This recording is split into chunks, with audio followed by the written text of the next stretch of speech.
Break के बाद एक बार फिर से आपका स्वागत है। अब सीधे चलते हैं अंगुल उड़ीसा में, जहां से द्वारकानाथ मोदी जी हमारे साथ फोन लाइन पर जुड़ चुके हैं। द्वारकानाथ जी बताएं, सवाल क्या आपके पास? सवाल मेरा इंडिविजुअल इनकम भी है करीबन 4-4.5 लाख का, और एचयूएफ इनकम भी है।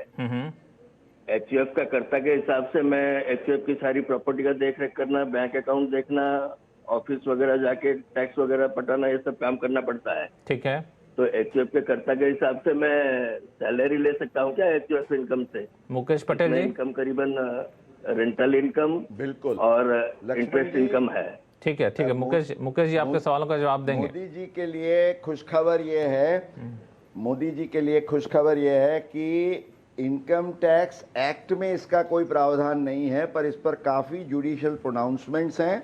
और जो इनकम टैक्स डिपार्टमेंट ने एचयूएफ के बारे में अपनी वेबसाइट पर जो क्लैरिफिकेशंस रखे, उसी में ये कहा गया है कि अगर एचयूएफ की इनकम कमाने के लिए कर्ता ने कुछ सेवाएं दी है और उसको जो रेम्यूनरेशन दिया जाता है वो एक्सेसिव माना ज़्यादा नहीं है और जेन्युइन है, वास्तविक है, तो उसको एचयूएफ की इनकम में से डिडक्शन के तौर से जरूर दिया जा सकता है। बिल्कुल तो द्वारकानाथ जी आप बिल्कुल खुश हो जाइए, आपको डिडक्शन मिल सकता है और आप इसका फायदा उठा सकते हैं। जैसा कि मुकेश पटेल जी ने कहा, ये सरकार की तरफ से क्लैरिफिकेशन में दिया ही हुआ है।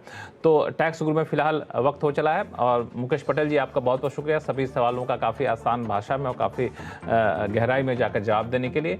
और दर्शकों से यही कहूँगा, उनके पास कोई भी सवाल हो तो आप हमें लिख भेजिए tax@moneycontrol.com पर, और सवाल के साथ अपना नाम और मोबाइल नंबर लिखना ना भूलें। नमस्कार, देखते रहिए CNBC आवाज़।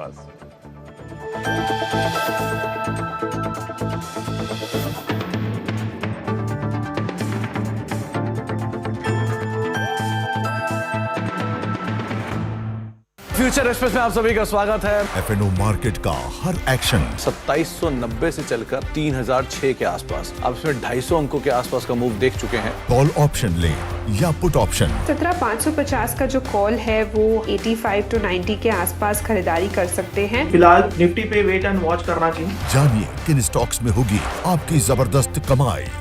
3300 के नीचे अर्ली क्लोज अगर आए तो आप शॉर्ट करके यहाँ पर जा सकते हैं। देखिए फ्यूचर एक्सप्रेस। बाजार शुरू होने से पहले कीजिए मुनाफे की तैयारी। जहां से कॉल राइटर्स बाहर निकल रहा है वहां पे बाय कर दीजिए, और जहां पे पुट राइटर कन्विक्शन है वहां पे डिप पे बाय कीजिएगा। जानिए सेंसेक्स और निफ्टी की कैसी होगी चाल। बहुत बढ़िया मूव्स एंजॉय कर रहा है ये स्टॉक। ब्लैक पैटर्न का ब्रेकआउट, बाय 1210 तक की तैयारी। कौन से स्टॉक्स आपको बनाएंगे मालामाल? 590 के ऊपर खरीदेंगे, 580 के स्टॉप लॉस है, 620 के टारगेट के लिए। देखिए मुनाफे की तैयारी।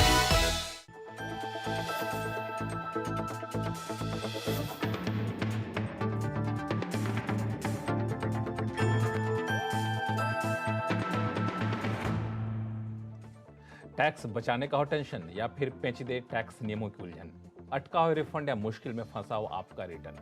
हर मुश्किल सवाल का आसान जवाब है टैक्स गुरु, जहां आप ना सिर्फ अपना टैक्स बचाते हैं बल्कि हम टैक्स की उलझनों को सुलझाने के गुर भी आपको सिखाते हैं।